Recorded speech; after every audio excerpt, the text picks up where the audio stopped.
It was a quiet morning in the vast mansion of Adrian Langford, a billionaire CEO known for his unshakable pride and heart of steel.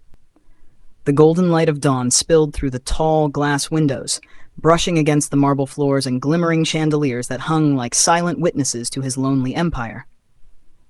Adrian had built his fortune from the ground up. His name carried weight in boardrooms across the world. On that morning, however, Adrian wasn't thinking about business. He wasn't strategizing or drafting deals. No, he was lying on his couch, pretending to be asleep, with a plan that would reveal the truth about someone new in his household. Her name was Elara, the newest maid in the Langford mansion. She was quiet, spoken, almost invisible among the busy rhythm of the estate. There was something about her that unsettled him. Maybe it was her silence. Maybe it was the way she looked at his paralyzed mother, Evelyn, with such compassion. Or maybe it was that she never looked him directly in the eye. Adrian had heard whispers among the staff, small rumors that money had been going missing. He didn't know who was responsible, but his instincts pointed toward the quiet one. And Adrian Langford trusted his instincts more than anything. That morning, he decided to test her. He placed a few crisp $100 bills carelessly on the polished table beside him and leaned back, pretending to be asleep. It was a cruel test, but Adrian justified it as necessary. Moments later, Elara entered the room, her footsteps light as air. She carried her cleaning supplies carefully, as though afraid to disturb the silence. The scent of lilies, the flowers she arranged every morning, filled the room, soft and pure. Her uniform was neat but worn, the fabric slightly faded from years of use. As she began cleaning near the table, her eyes caught the sight of the money. She froze. For a long moment, she just stood there, the sunlight brushing across her face. Her hands trembled slightly. Adrian, keeping his eyes closed, watched her closely. In his mind, he prepared for disappointment.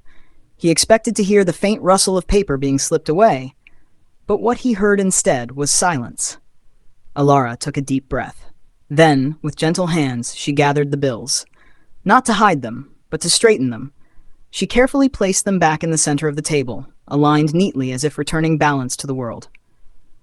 Then, to Adrian's surprise, she reached into the pocket of her apron and pulled out a small, crumpled envelope. It was old and sealed, its corners worn. She hesitated for a second, whispering something too soft for him to hear, and then placed it beside the money. When she left the room, Adrian finally sat up. Curiosity gripped him. He picked up the envelope, and on the front, in small, neat handwriting, it read, "For Mr. Langford." Inside were two things, a folded note and a faded photograph. The note said, open quote, "Sir, I found this money yesterday under the couch while cleaning, but I didn't know who it belonged to. I didn't want to assume. I'm returning it so it can be placed properly. Thank you for giving me this job. It means more than you know. Elara." Close quote. Adrian's brows furrowed as he looked at the photograph. It was of a little girl, maybe 10 years old, lying in a hospital bed and clutching a teddy bear. On the back, in that same careful handwriting, were the words, open quote, "My little sister, Amelia, I'm saving for her treatment." Close quote. For the first time in many years, Adrian felt his chest tighten, not from anger, not from arrogance, but from something deeper. Something he hadn't felt in a long time. Guilt. He leaned back, staring at the note again. He had expected to expose greed. Instead, he had witnessed grace. That day, for the first time, the mansion's silence felt heavier than usual. Over the next few days, Adrian found himself watching Elara more closely. Not with suspicion anymore, but curiosity. She worked harder than anyone else in the house. She was always early, always quiet, and never once complained. He saw her visit his mother's room often, tucking in Evelyn Langford's blanket, gently brushing her hair, or reading softly from an old storybook. His mother, who had been paralyzed and expressionless for years, had begun to smile again.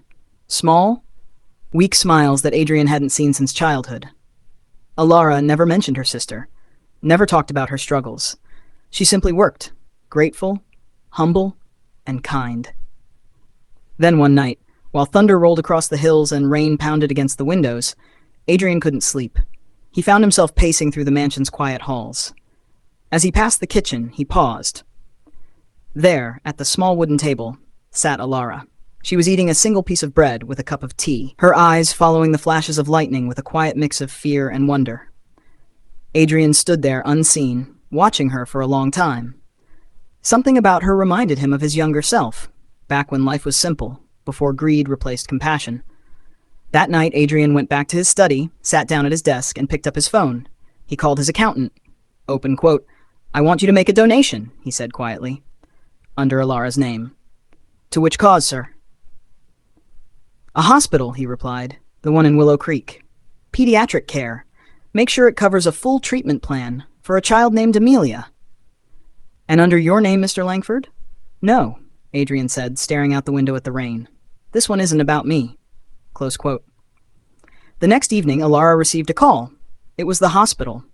The nurse on the other end told her that her sister Amelia's entire treatment, every procedure, every expense, had been fully paid for.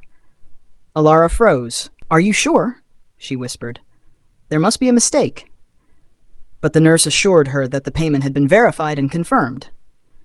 The moment she hung up, Elara broke down. She fell to her knees in the hallway, covering her face as tears poured freely. She wasn't crying out of sadness, but out of relief, out of gratitude. Unbeknownst to her, Adrian stood hidden at the end of the corridor, watching. For a man who had forgotten what empathy felt like, those tears, her tears, felt like forgiveness. The next morning, Elara came to work with red eyes, but a radiant smile.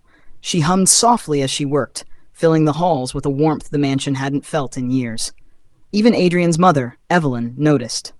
Open quote, "She brings light to this house," Evelyn whispered to her son that afternoon, her frail hand resting over his. Close quote. That one sentence stayed with him. Later that evening, Adrian finally gathered the courage to speak to her. He found Elara arranging flowers in the drawing room, the same place where he had tested her honesty days earlier. "Elara," he said softly. She turned, surprised. "Yes, sir?" He hesitated, his voice low. "There's something I need to tell you." She waited, hands folded nervously. "I left that money on purpose," Adrian admitted, the words heavy with shame. "I wanted to test you, to see if the rumors were true." Elara's eyes widened, but she didn't interrupt.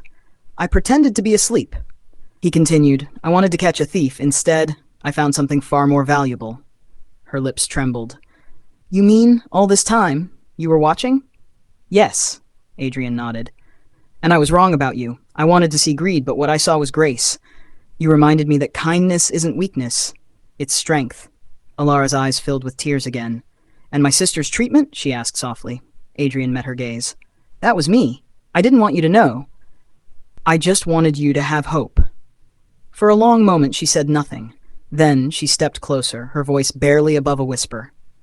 "Thank you, Mr. Langford. You didn't just save my sister, you saved my faith." Adrian's voice broke as he replied, "You saved mine too." From that day on, the mansion was different. The air felt lighter, the flowers seemed brighter, and even Evelyn's laughter returned. Elara stayed, not as a maid, but as a part of something greater. A reminder that even the coldest hearts can thaw, that trust can bloom again, and that kindness, quiet, unseen kindness, can change everything. And when people later asked Adrian Langford how a man of his wealth and pride learned to trust again, he would simply smile and say, open quote, "Because one shy maid reminded me that true strength comes from a kind heart." Close quote. If this story touched your heart, or reminded you that kindness can still change lives in the most unexpected ways, please take a moment to like, share, and subscribe to Stories by BB, because stories like these deserve to be heard. And before you go, tell us in the comments below, what would you have done if you were in Adrian's place that morning?